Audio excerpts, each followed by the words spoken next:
Irmãos, na última quinta-feira que a gente se encontrou, a gente começou uma série de estudos bíblicos aqui na nossa igreja, baseados lá nas bem-aventuranças, no capítulo 5 de Mateus, e hoje nós iremos para a segunda bem-aventurança. A primeira diz o quê? Bem-aventurado os humildes de espírito, né? Porque deles é o quê, irmãos? E a segunda diz o quê?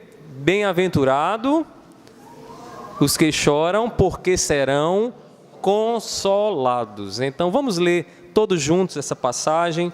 Vamos ler todo o contexto, né? Mateus capítulo 5, a partir do versículo 1 até o versículo 12. E à medida que você for encontrando, fique de pé em reverência à palavra de Deus e acompanhe na sua Bíblia. Diz assim o texto sagrado, irmãos. Vendo Jesus as multidões, subiu ao monte e, como se assentasse, aproximaram-se os discípulos. E ele passou a ensiná-los, dizendo: Bem-aventurados os humildes de espírito, porque deles é o reino dos céus. Bem-aventurados os que choram, porque serão consolados. Bem-aventurados os mansos, porque herdarão a terra. Bem-aventurados os que têm fome e sede de justiça, porque serão fartos. Bem-aventurados os misericordiosos, porque alcançarão misericórdia. Bem-aventurados os limpos de coração, porque verão a Deus. Bem-aventurados os pacificadores, porque serão chamados filhos de Deus. Bem-aventurados os perseguidos por causa da justiça, porque deles é o reino dos céus. Bem-aventurados sois quando por minha causa vos injuriarem e vos perseguirem, e mentindo disserem todo mal contra vós. Regozijai-vos e exultai, porque é grande o vosso galardão nos céus, pois assim perseguiram aos profetas que viveram antes de vós. Vamos repetir todos juntos o versículo 4, que é o texto áureo do nosso estudo nessa noite. Bem-aventurados os que choram, porque serão consolados. Vamos orar mais uma vez ao nosso Deus nessa noite, em nome de Jesus. Meu Senhor, nós estamos aqui diante do Senhor que conhece o nosso coração, do Senhor que enxuga as nossas lágrimas.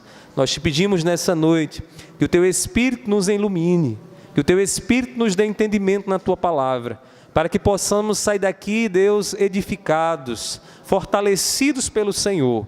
Eu te peço nesse momento que o Senhor também repreenda dos corações aqui todo tipo de ansiedade e preocupação que queira tomar as mentes, que só no Teu trono a nossa mente possa estar nessa noite. É o desejo do nosso coração e eu sei que o Senhor há de nos agraciar, em nome do Teu Filho amado Jesus. Amém, amém. Podeis sentar, irmãos. Irmãos, nessa vida é inevitável que nós venhamos em alguns momentos sofrer, venhamos passar por momentos de angústia, de aflição, momentos em que nós olhamos para a vida e em alguns casos chegamos até ficar desesperados com o que nos acontece. Especialmente nós que somos cristãos, nós que carregamos o Espírito e a mente de Cristo em nós. Uma vez que estamos comprometidos com o Espírito Santo de Deus nas nossas vidas, irmãos, inevitavelmente nós sofreremos nesse mundo, nós enfrentaremos dificuldades e lutas nesse mundo. E essas lutas certamente trazem sobre nós uma tristeza, traz sobre nós um abalo nas nossas emoções. A palavra de Deus, ela não esconde isso de nós. Jesus nunca escondeu dos seus discípulos que eles sofreriam, que eles trariam no seu coração uma certa angústia, que derramariam lágrimas enquanto estivessem aqui nesse mundo. Mas nós louvamos a Deus pelo texto que nós acabamos de ler, porque quando Jesus se dirige aos seus discípulos, Jesus traz uma palavra de conforto ao coração deles.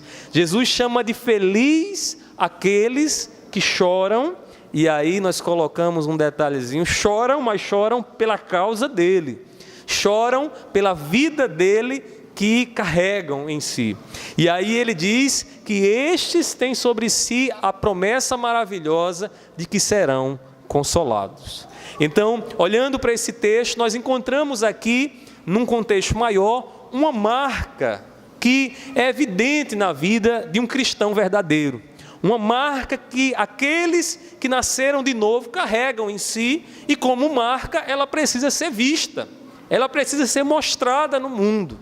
E essa marca que nós iremos falar nessa noite é a marca da consolação divina.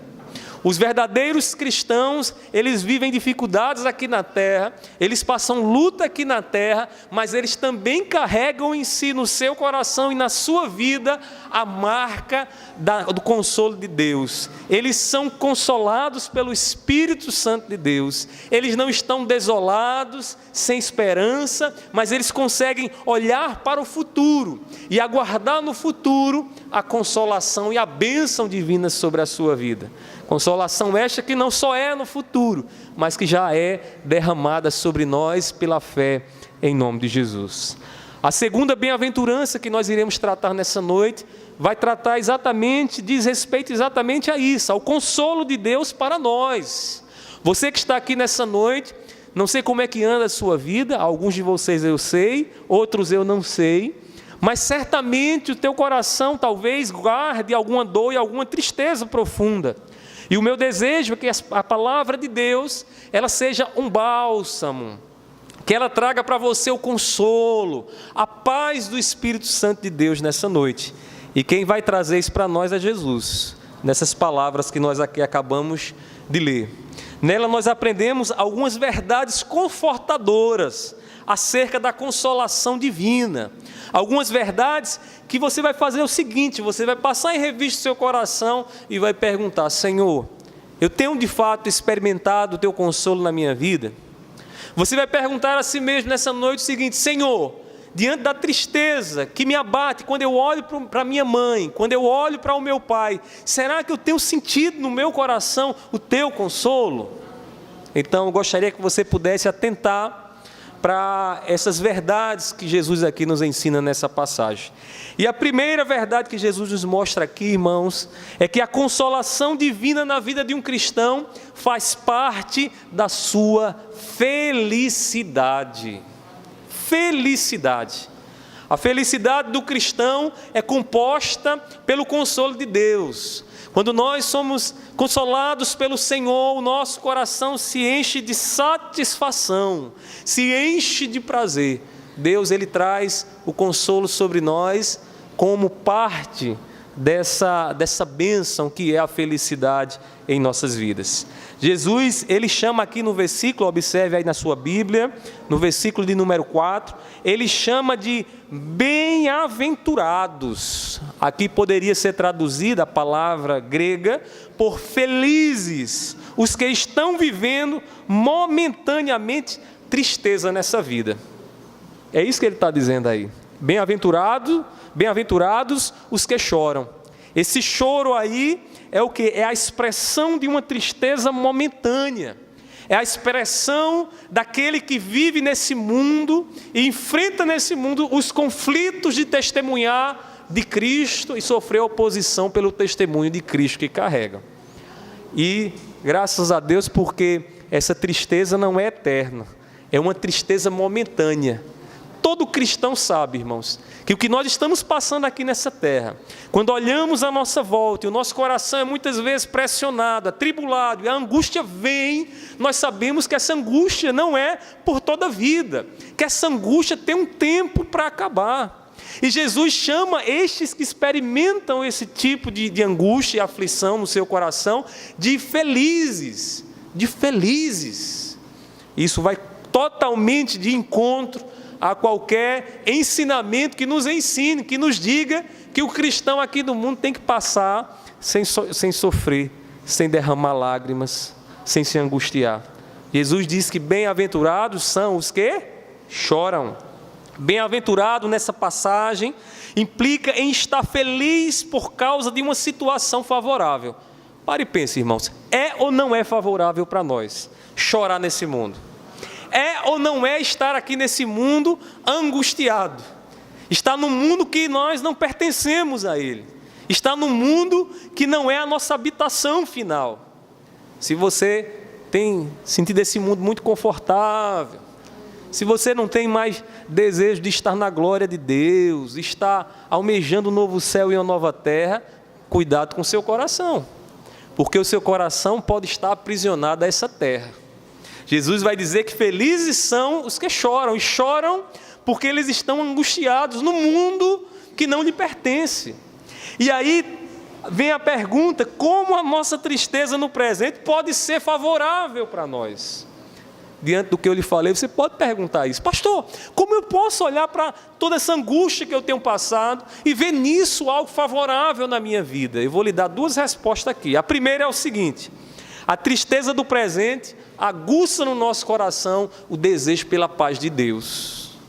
Esses dias eu estava conversando com uma irmã, a irmã dizia assim: pastor, eu não aguento mais tanta violência. Eu ligo a TV, eu olho na rua, eu vejo na minha vizinhança e vejo como é terrível o crescimento da violência. E o meu coração começa a dizer: Senhor, vem, Senhor, não tarda, Senhor, vem, porque nós não aguentamos mais estar no mundo corrompido pelo mal, no mundo que nos deixa enclausurados dentro das nossas casas, aprisionados dentro do nosso próprio lar. E eu dizia àquela irmã: você sabe o que é isso, o seu coração, minha irmã? Isso são rumores de um novo céu e uma nova terra, que a tua angústia, que o teu choro está gerando em você. Quando a tristeza bate o coração, irmãos, ela aguça em nós o desejo daquele lugar onde não vai haver mais tristeza, onde não vai haver mais lágrimas nos nossos olhos. Além disso, irmãos, a tristeza do presente revela o conflito que o cristão tem com o mundo. Estar no mundo e não entrar em conflito com o mundo, não entrar em choque com o mundo, ser um cristão e lá na minha escola, lá na sua escola, você não ter conflitos com os incrédulos que fazem chacota de Deus, que zombam da sua fé. Irmãos, é impossível que isso não aconteça. Se fôssemos desse mundo, nós o amaríamos, e Ele também nos amaria. Lá em João capítulo 15, versículo 19, Jesus diz o seguinte: se vocês fossem do mundo, Ele diz aos seus discípulos, se vocês fossem filhos do mundo, o mundo amaria vocês, porque vocês fariam exatamente aquilo que o mundo deseja que vocês façam. Mas como vocês não são do mundo, o mundo vai odiar vocês, e vai odiar vocês porque odiou a mim primeiro, e vocês são meus discípulos. Então, irmãos, isso causa em nós o quê? Tristeza, mas uma tristeza que nos é favorável, que mostra que nós estamos no mundo e damos sinais de que não somos desse mundo, que o mundo que nós almejamos é o mundo que está por vir. João ainda diz lá em 1 João capítulo 2, versículo 15, irmãos, que quem ama o mundo, o amor do Pai não está nele. Não tem como estar.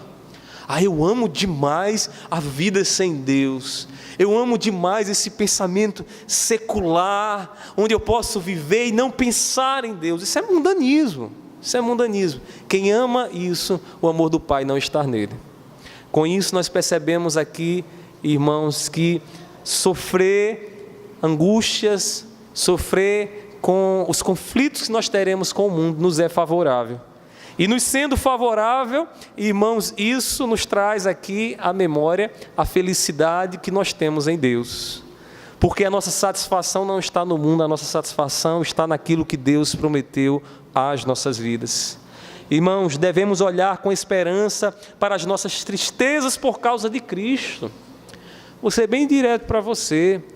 Você está passando situação difícil na sua casa, no seu lar, aquela angústia que tem pairado no seu coração porque você tem testemunhado de Cristo, isso tem trazido sobre você uma grande pressão, uma grande tristeza.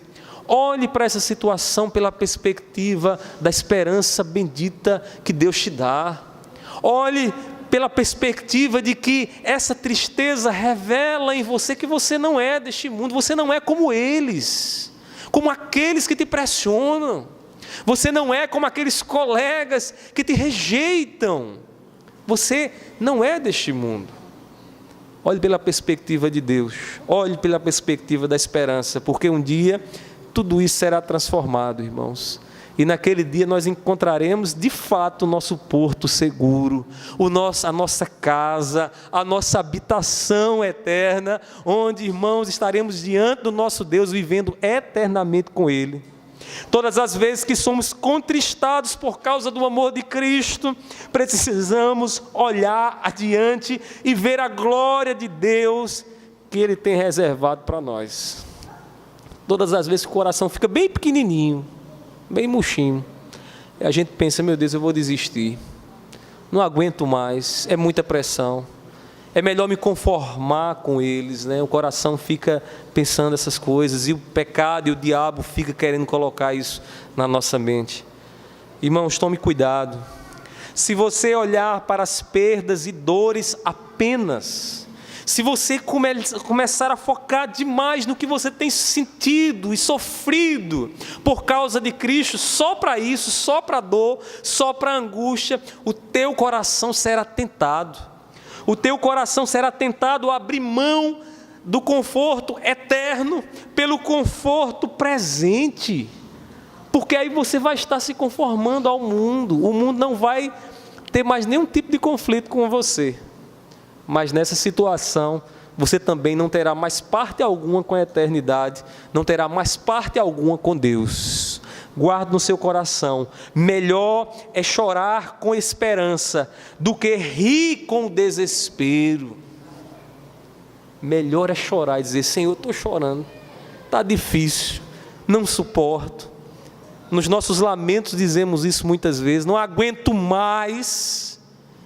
Mas é melhor você estar chorando com a esperança de que isso vai se acabar um dia, do que você estar rindo agora, em conformidade com o mundo, mas totalmente desesperado, porque depois da morte, ou quando Cristo vier, você não terá mais nada o que apresentar, você não terá vida em você, você só estará junto com aqueles, como diz Jesus, como Pai, como Ele há de dizer, apartai-vos de mim, porque eu não vos conheço. O cristão verdadeiro carrega em sua vida a marca do consolo divino. E isso faz parte da sua felicidade. Você é feliz? Diga amém. Amém, irmãos. Faz parte da nossa felicidade. Nós somos bem-aventurados. O mundo não entende quando você chora, nem quando eu choro. Até acha que esses crentes dizem que tem Deus e vivem chorando. Mas o nosso choro é diferente, irmãos. Nosso choro não é o choro do desespero dos homens, não. Quantas vezes a gente não vê, né, quando uma pessoa morre, que não é cristã, como é diferente, irmãos, como as emoções são diferentes, como é desesperador ver alguém, né, ali que não tem esperança alguma, ou tentando se consolar com a perda de um ente querido. Mas conosco é diferente, a nossa esperança traz consolo ao nosso coração. A gente diz, a gente vai se encontrar em breve, né? Tudo isso faz parte da nossa esperança, irmãos, e essa esperança também faz parte da nossa felicidade, amém? Outra verdade que podemos extrair aqui da bem-aventurança acerca do consolo de Deus é que a consolação divina na vida do cristão é promessa de Deus. E se é promessa de Deus para você e para mim, o que é que nós podemos esperar, irmãos? Que vai se cumprir. Porque não é homem quem promete, porque não é homem falho que promete, mas é o nosso Deus quem nos promete. E aí Jesus vai dizer o seguinte: bem-aventurados os mansos, ou melhor, bem-aventurados os que choram, porque serão consolados. Observe o verbo, porque serão. O que é isso? O verbo está aqui, o tempo dele está no futuro. Porque serão consolados. Embora o verbo esteja no futuro, serão consolados, como uma das nossas expectativas, aquele dia em que Ele vai enxugar do nosso rosto toda lágrima. No presente nós já começamos a sentir em nossas vidas esse consolo. Um consolo que chega até nós por meio da fé, por meio da confiança que temos no invisível, na confiança que temos que, embora eu ainda não veja a criação transformada, mas eu já posso ter a certeza de que Deus está comigo, de que eu já estou com a minha passagem garantida para a glória de Deus, que Jesus já levou sobre si os meus pecados, que eu já não tenho o que temer. a palavra de Jesus traz uma bênção para o presente e outra para o futuro. No presente já gozamos a felicidade pela fé, o consolo pela fé. Irmãos, consolo esse que prepara o nosso coração, que deixa o nosso coração robusto para encarar os conflitos, as perseguições e as injúrias que esse mundo traz sobre nós. Mas aqui também fala de uma promessa no futuro. Isso aqui, dentro do contexto do reino de Deus, nós precisamos entender dentro do já e ainda não. O já, porque Deus já está nos abençoando em Cristo Jesus. O ainda não, porque nós mantemos a expectativa de uma transformação mais adiante. Que mais adiante seremos transformados, mudados pela graça e o poder de Deus nas nossas vidas. O apóstolo Paulo, ele percebeu que se a nossa esperança fosse limitada a essa vida, ele diz assim, seríamos os mais infelizes de todos os homens. 1 Coríntios, capítulo 15, versículo de número 19, né? Se a nossa esperança se limitasse a esse mundo, ao dia de amanhã, ao tempo que nós iremos sobreviver aqui na terra, ele diz, nós seríamos pobres, infelizes, porque o que Deus tem para nós, irmãos, é maior que a vida, do que essa vida aqui. O que Deus tem para nós perdurará pela eternidade. Irmãos, essa vida que nós iremos viver aqui, o tempo que Deus determinou para você viver aqui nesse mundo, não passa de migalhas diante da eternidade que o Senhor tem para nós. Então Paulo diz, se a tua esperança, meu irmão, igreja, se a tua esperança está apenas nesse tempo que você vai viver aqui, você é um pobre, é um infeliz, você ainda não entendeu o que é a felicidade verdadeira. Porque a felicidade, irmãos, está em Deus, na eternidade que Deus tem para nós. Naquele dia, Deus preencherá, irmãos, essa demanda que tem no nosso coração, esse anseio que tem no nosso coração pela eternidade. Aí você pode dizer, pastor, mas eu nunca parei para pensar sobre a eternidade. Você já parou sim, sabe por quê? Porque no dia que morreu um ente querido seu, você queria que ele permanecesse vivo. Você queria que ele perdurasse um pouco mais. E o que é isso, irmãos? Senão esse coração que bate aí dentro de nós, em busca da eternidade, em busca da vida eterna. E a palavra do Senhor nos diz, irmãos, que naquele dia, no cumprimento da promessa de Deus, Ele vai trazer sobre nós a eternidade. E aí, irmãos, nós não teremos mais do que nos preocupar com a morte, porque viveremos eternamente com o nosso Deus. Então Paulo diz, não limite sua esperança a esse mundo. Olhe para as promessas de Deus e você vai enxergar para além dessa realidade, para além dessa vida.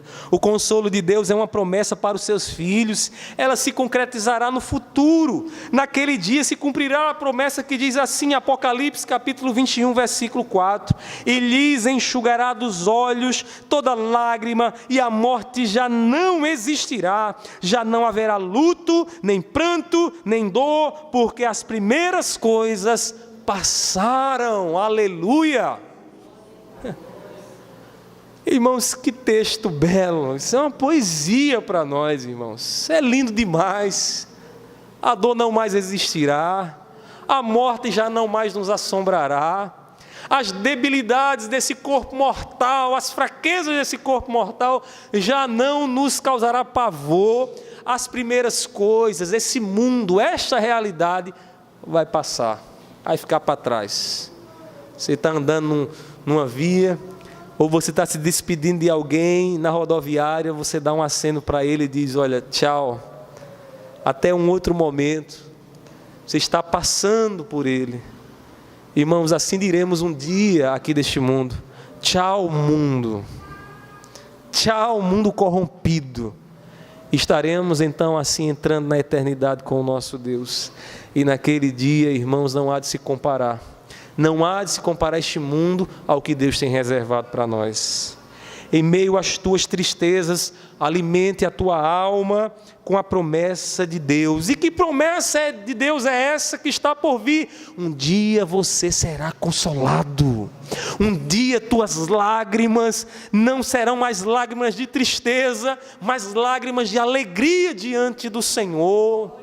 Console, alimente o teu coração com isso, senão você não irá suportar os conflitos que a vida de Cristo te levará a passar nessa terra. Você não vai suportar, nem eu vou suportar, irmãos.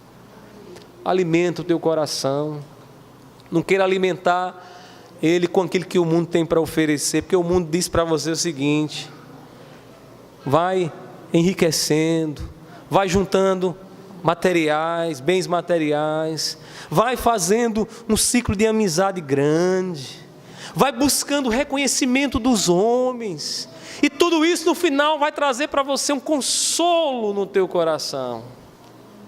Irmãos, como isso é ilusório, né, irmãos?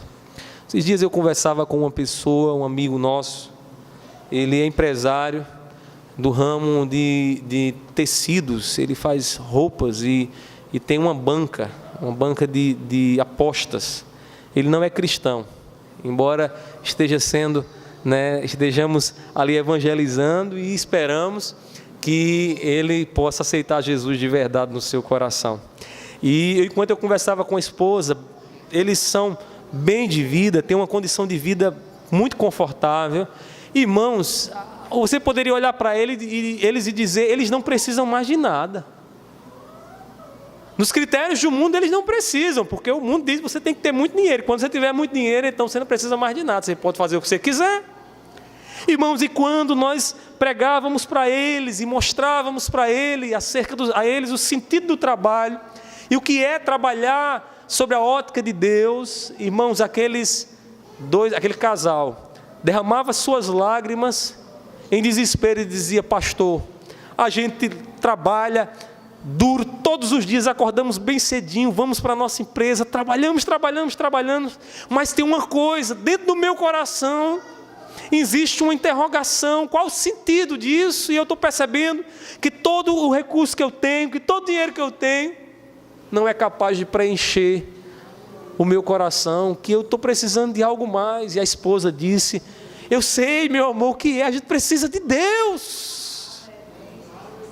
Eu vi, irmãos, como a proposta do mundo para o nosso consolo é falha, porque não há dinheiro no mundo que venha preencher o espaço de Deus na nossa vida. Dinheiro, recursos que você tenha capaz de preencher Deus no nosso coração.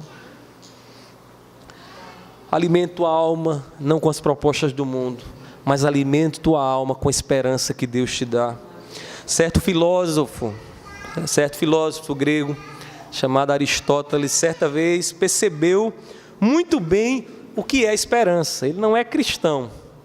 A Bíblia nos ensina o que é esperança, mas a percepção de Aristóteles é impressionante. Ele diz o seguinte, em uma de suas definições do que seja esperança, ele diz assim: esperança é o sonho de um homem acordado. A esperança é um sonho que eu tenho com a minha consciência alerta, em que eu posso olhar para o futuro e dizer: vai acontecer. Não é um sonho que eu tenho dormindo, porque se eu estivesse dormindo, esse sonho não seria bem consciente. Esse sonho aconteceria na minha inconsciência. Mas nós cristãos, irmãos, sonhamos acordados. Olhamos para o futuro e confiamos na palavra de Deus, nas promessas de Deus, e dizemos: vai se cumprir, porque foi Deus que prometeu, porque passam-se o céu, passam-se a terra, mas as palavras do Senhor não passam. Deus disse pelos profetas que o Messias viria, o Messias veio, nasceria de uma virgem e ele nasceu. O que o Senhor promete, irmãos, Ele faz, Ele cumpre. Eu pergunto a você: você tem sonhado, acordado com o consolo que Deus reservou para a tua vida? Pastor, ensine isso de forma mais prática. No momento que a tristeza bate o teu coração, você começa a olhar para o futuro e dizer: Senhor, eu sei o que é que Deus tem para mim. Eu sei que o que é que Deus tem para mim, o que Deus tem para mim não é isso que eu estou passando agora. Eu sei que o que Deus tem para mim não só é aquela melancolia pelo desprezo dos homens. Não. O que Deus tem para mim é maior, infinitamente maior do que qualquer angústia que eu possa passar nesse mundo. Será que é esse consolo que tem aliviado teu coração? Ou será que é aquele remedinho que você toma para dormir? Ou será que é aquele remédio que você mistura lá no leite, toma ele antes de dormir para poder... Eita, agora eu vou dormir, que meu coração não aguenta. Irmãos, bem-aventurados que choram, porque serão consolados. Serão consolados. É promessa de Deus. E nós precisamos olhar para a promessa de Deus e descansar o nosso coração nelas, em nome de Jesus. Amém, igreja? Irmãos, o cristão verdadeiro está sob a promessa bendita do consolo divino. O mundo olha para o cristão, para o Filho de Deus e diz, ele é alguém que tem consolo no coração. É marca. É marca. É como uma cicatriz na sua testa. Eu tenho um dos meus irmãos, o Charles, é um dos gêmeos. O Charles, certa vez, quando era pequeno, lá em casa, minha mãe estava preparando o aniversário dele, e ele com o outro irmão, meu outro irmão, começaram a brincar no terraço de dar estrelinha, em cima de um colchão. Nessa brincadeira, o Charles escorregou, bateu a testa no chão, parecia uma rabiada de carro. Quando ele levantou, irmãos, abriu um buraco no dia do aniversário dele. Um buraco na testa. Até hoje as fotos desse dia é com um band-aid na testa dele, porque ficou uma marca. A gente achava que dali ia ser aquilo ali com o tempo, né? Como ele era pequeno, ia se esconder. Irmãos, até hoje o Charles tem a cicatriz na testa daquela queda.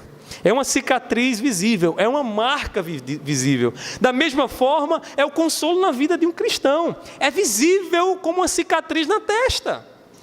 Todos veem, olham para você, escutam o que você tem a dizer e você diz, olha o que Deus tem preparado para nós, é melhor do que o que estamos passando aqui. O meu consolo, a minha tristeza, a minha angústia, Deus trará consolo para o meu coração. O que é isso, irmãos? Marca do consolo divino na vida do crente. Você tem experimentado essa marca? Se não experimentou, porque você é jovem ainda, tem muitos jovens aqui nessa noite, eu quero lhe dizer, comece a se preparar. Porque vai chegar os dias que as dores nas costas vão aumentar, que a tua visão vai embaçar, que você vai precisar muito dos outros, que você vai olhar para a vida e já não vai ter mais aquela mesma empolgação de outrora, de outro tempo, e aí você vai precisar se consolar. Ainda bem que a vida não só é isso aqui, ainda bem que Deus preparou para mim um consolo eterno, preparou a glória eterna para mim. Por fim, irmãos, por último, o consolo divino na vida do cristão é o prêmio da sua vocação. É o prêmio. E o que é o prêmio, irmãos? Senão o reconhecimento de que você superou toda e qualquer dificuldades. A gente está aí no encerramento da Copa do Mundo. É verdade que nós não estamos tão alegres assim, porque o nosso Brasil já partiu, já saiu. Mas, irmãos, domingo, quando encerrará ali o campeonato, haverá uma Copa, né, um troféu que será dado. E aquele troféu que será dado será um reconhecimento de que a seleção que chegou ali conseguiu superar todas as dificuldades que ela tinha que passar. Não há prêmio para quem não passa por dificuldade. Não há vitória para quem não passa por luta. Não há como você querer a vitória de Deus sem que antes disso preceda a luta em tua vida, a angústia em tua vida. Dito pela perspectiva do Evangelho do nosso Senhor Jesus Cristo, não há vitória sem cruz. Não há vitória sem cruz. Não há como a gente adentrar a eternidade sem a cruz de Cristo na nossa vida. E aqui nesse texto nós iremos ver que a consolação divina na nossa vida é o prêmio da nossa vocação, do nosso chamado. Nós somos chamados para sermos premiados, e premiados com esse consolo, receber no final de tudo o consolo do Senhor. As lutas, as dores, as angústias, elas precedem a vitória dos filhos de Deus. Olhe para o que você está passando agora, por causa da tua fé em Cristo, e saiba que toda angústia que você tem carregado, ela só é um momento antes daquilo que Deus tem reservado para você. Definitivamente não há consolo sem choro. Jesus diz aos seus discípulos que choram, que eles serão consolados. É este o troféu. O troféu, se nós tivéssemos que dar um nome aqui nessa passagem, para a nossa vida seria consolo. Consolo, paz de Deus sobre as nossas vidas. O consolo de Deus é o prêmio das nossas tribulações, por causa do chamado de Cristo, que obedecemos e que atendemos. Você é um vocacionado? Diga amém. Amém. Eita, como tem pouco vocacionado aqui. A gente fala vocacionado, as pessoas às vezes pensam, vocacionados para quê? Para o ministério? Não, estou falando da vocação principal da sua vida, que você foi chamado. Vocação e chamado é a mesma coisa, entenda aqui. O seu chamado foi para ser como Cristo. Essa é a tua vocação, essa é a nossa vocação. Irmãos, nós aceitamos essa vocação na nossa vida a partir do momento que entendemos o Evangelho do nosso Senhor Jesus Cristo. E essa vocação em nossas vidas nos traz angústias. Já parou para pensar Jesus dizendo aos discípulos o seguinte: quem quiser vir após mim, negue-se a si mesmo, então pegue um cocozinho gelado, uma rede boa, vá lá para a praia de Cabo Branco, arme ela e receba a sua brisazinha suave no rosto. Tem nada a ver, né, irmãos, com negar a si mesmo. Negar a si mesmo, irmãos, é sinônimo de cruz. Negar a si mesmo é pregar na cruz todos os dias a minha vontade, o meu querer, para que a vontade de Cristo prevaleça em mim. Jesus diz: quem quiser vir após mim, negue-se a si mesmo, tome a sua cruz e siga-me. Jovens, vocês nunca seguirão a Jesus se vocês não tiverem consciência da cruz, do peso da cruz que vocês precisam carregar. Pastor, e como eu sinto e percebo isso todas as vezes que você nega a sua vontade e diz: Senhor, que prevaleça a tua vontade em mim e não a minha vontade. Se você não perceber isso, está vindo para a igreja, está no caminho dos fariseus, dos religiosos, está no caminho dos frequentadores de templo, mas não está no caminho de Cristo Jesus. Amém? A gente precisa entender isso, para a gente não viver um evangelho aí, gato por lebre, né? Um evangelho que eu pensava que era uma coisa e é outra. Jesus nos chama, Jesus nos chamou para levar a cruz. Jesus deixou claro que a nossa vocação, nosso chamado como discípulos seus, nos traria grandes angústias. Vou ler aqui algumas passagens para você, escute bem. Ele diz assim, João 16:33, no mundo passais por aflições, mas tende bom ânimo, eu venci o mundo. Jesus não escondeu, no mundo passais por aflições. Tomou a cruz, meu irmão? Está pesadinho aí? Agradeça a Deus.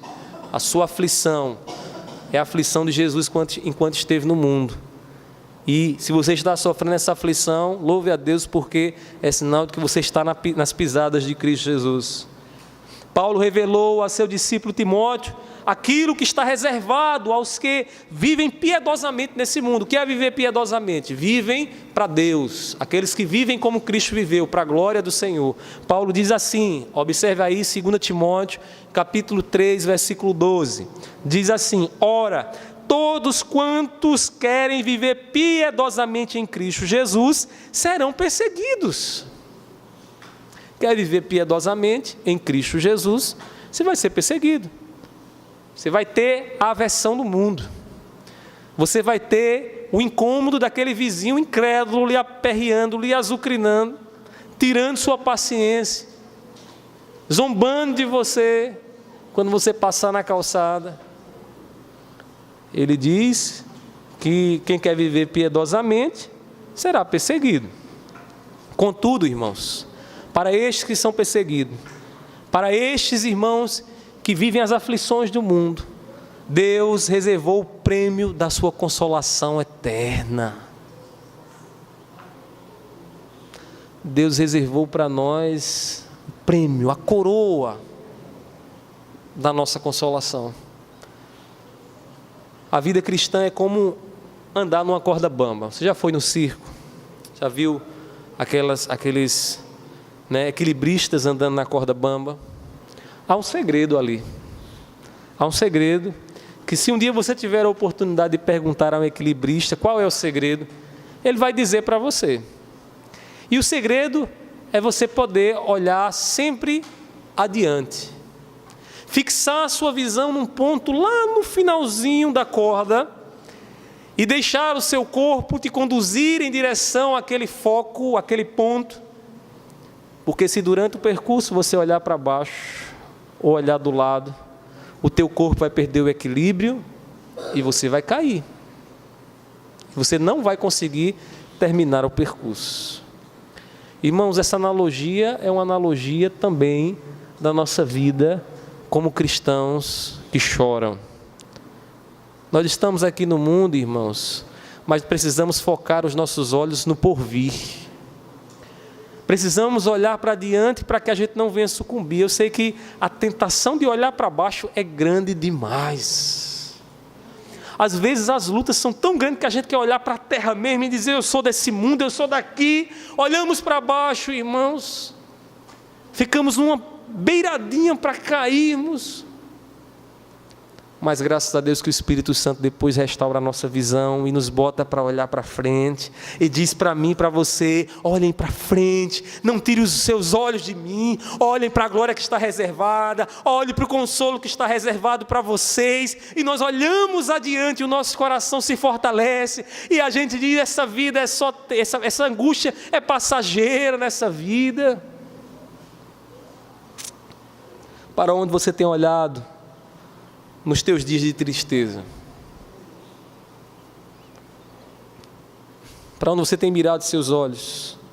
Naqueles momentos que teu coração está abatido, que às vezes até teu esposo ou tua esposa não vê, mas você vê, e você tem pedido a Deus: Senhor, tira essa tristeza de mim. Para onde você tem olhado? Não olhe para baixo não, não olhe para essa vida não, olhe para a promessa que Deus tem para você.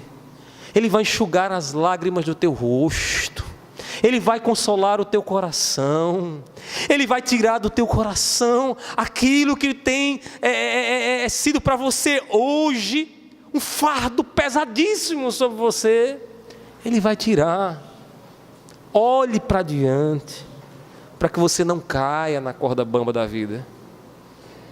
Será que as pessoas podem ouvir acerca da tua confiança no consolo de Deus? Ou será que você é um desesperado que sempre acha que tudo vai ficar ainda pior, né? Às vezes eu converso com algumas pessoas, irmãos, que é uma luta para fugir da deprimência mesmo. Porque a pessoa é tão desesperada que a gente diz: irmão, irmã, está melhor, pastor, está pior. Está pior. E sempre é pior. E você conversa um pouco mais e percebe que para ela vai piorar ainda mais a situação. Ela não consegue olhar com o otimismo da fé para adiante, para o consolo sobre a sua vida. Ela sempre acha que vai ficar pior e ainda pior. E são nessas horas que a gente tem que ter muita paciência para entender a imaturidade na fé de alguns, para poder instruir. Aqui, como eu estou instruindo vocês nessa noite, que a gente precisa olhar para o futuro com otimismo, irmãos. Porque Deus tem um consolo para as nossas vidas. Porque os que choram serão consolados. Porque Deus vai trazer o consolo sobre você, e naquele dia você vai dizer: como eu aguardava por isso, como eu esperava por isso. Almeja o prêmio da tua vocação em Cristo Jesus e o teu coração será consolado. Amém, igreja? Você crê nisso de verdade? Você crê nisso? Então comece a dizer no teu coração: eu almejo o teu consolo, Senhor. Eu sei que minha vida não é isso só. Diga para você mesmo. Peça ao Espírito Santo que lhe mostre isso. Diga: minha vida não é só isso aqui não. A tristeza de agora vai cessar, vai acabar. Mais adiante vem o teu consolo, Senhor. Eu não quero me deixar ser tomado por isso. Olhe para frente. Felizes são aqueles que sofrem na expectativa da promessa de Deus. E nós somos felizes por isso, porque temos essa fé. Se as tuas tristezas têm sido por causa da tua fidelidade a Jesus, põe a tua esperança no porvir, porque Deus tem reservado a coroa da vida para mim e para você. Pois o consolo bendito do Senhor está reservado para nós. Tão certo como é a noite, como a noite precede o amanhecer, assim será o consolo depois do nosso choro nessa existência. Que Deus traga nessa noite consolo às nossas vidas. Que nós possamos, de fato, sair daqui na certeza de que nós sabemos agora para onde nós devemos olhar. Não olhar para baixo, olhar para o que Deus prometeu. Olhar para a felicidade que pela fé eu já posso experimentar. Olhar, irmãos, para o futuro e saber, Senhor, como será maravilhoso o prêmio que Tu tem reservado para nós. Que Deus aplique essa palavra em nossos corações, em nome de Jesus. Vamos ficar de pé nesse momento, vamos fazer uma oração, vamos pedir a graça do Senhor sobre nós.